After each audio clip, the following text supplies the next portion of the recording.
Eto may dumbbell ka, di ba? May chika ka tungkol sa dumbbell. Yes, nabibida sila sa isang horror film. Ano bang date ngayon? Sandali. Oo nga, yung horror film, kumusta ba yan? Oo, wala pa namang details masyado. Ang announcement pa lang ay bibida nga lang sila sa isang horror film this year. Oo.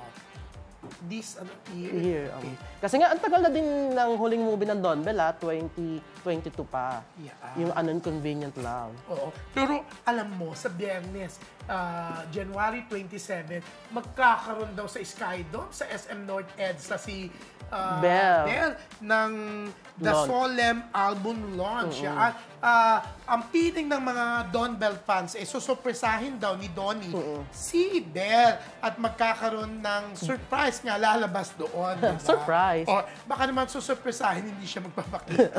Pero I'm sure magpapakita kasi paniguradong magbibigay din ng suporta si Bell kay Donnie sa pelikula ni Donnie.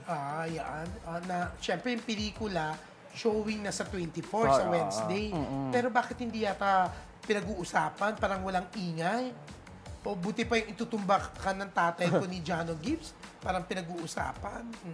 Ano ba yung paingayin mo daw? Hindi ko alam title niya. GG, good game. Galunggong? Good game kasi esports movie siya.